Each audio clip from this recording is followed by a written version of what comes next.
Will Peter Parker and his allies be able to overcome the horrors behind Door Z? Well, let's hop into the pages of Amazing Spider-Man issue number 92 and find out together, shall we? So then, picking up directly from where the last issue left off, Ben Reilly decided to call the bluff of his cruel taskmaster Maxine Danger by opening up Door Z. Behind the door just so happened to be Beyond's newest super-villain weapon, a horribly mutated version of the Lizard. Well, at least the part of the Lizard that broke off from Curt Connors. I bet a lot of you forgot that happened. I know I did. Honestly, it's kind of a shame because I was really hoping for Ben to actually have a one-on-one with Dr. Connors and apologize for the part he played in bringing his family back to life as gross lizard creatures and making them live in the sewers, but alas. Not only is this thing huge and dangerous, but it can also regrow its limbs in the blink of an eye, meaning that Spider-Man and his two friends, the Daughters of the Dragon, have to hide deeper in the facility. It's there they actually end up stumbling upon where Beyond has been keeping Morbius. You'll notice, though, Ben isn't behind them anymore. Ben had actually broken off after the creature got loose in hopes of tracking down Maxine Danger at Beyond headquarters. Why they even seek to imply that Ben actually released the lizard purposely so the others couldn't follow him for the big reckoning he's about to have with Maxine, mainly because he doesn't seem to know how he's going to resolve this problem, and he might do it violently. Now, with Peter and the daughters having their backs against the wall, they figure there's no harm in releasing Michael Morbius. Luckily for them, whatever Beyond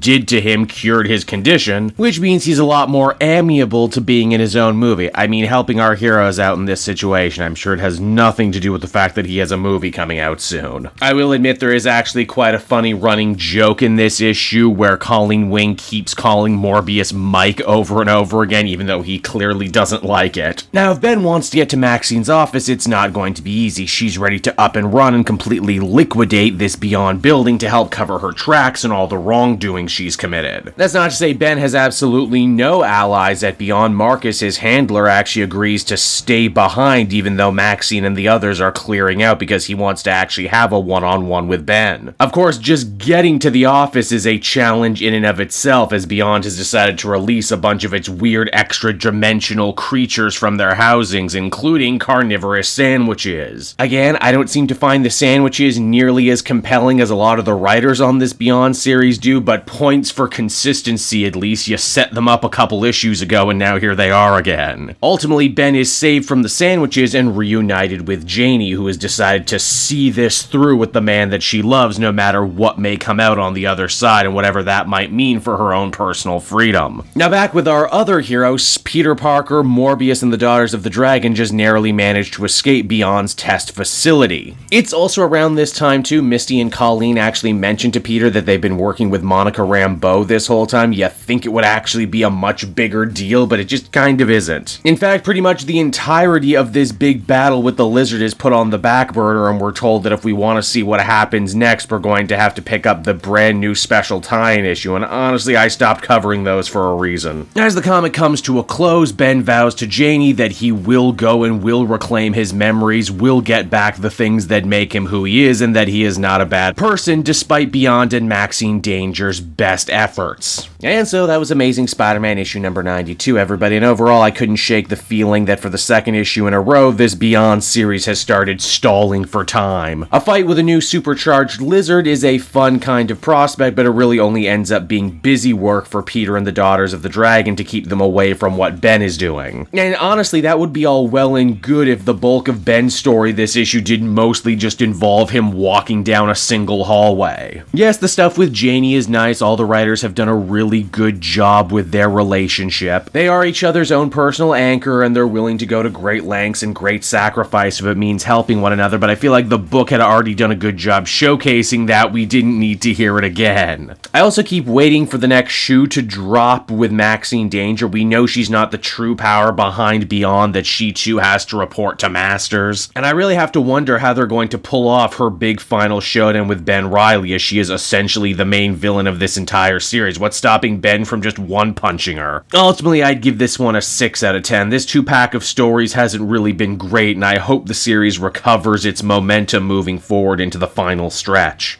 Hey there everyone, it's your old pal Cave Jewel, and if you're seeing me right now, that means you watched to the end of the video, which I am very appreciative of. It really helps drive engagement and retention and all that other good YouTube stuff. So does liking and commenting. Wink wink. If you like my content too, you should check out my Patreon page. We just redid all the tiers, so there's a ton of great rewards. You can become a patron for as little as $1 a month, and well, it would just really help me out. It's never expected, but always appreciated. So until next time, everyone, I've been Cape Joel, and I will see you next time. Bye-bye.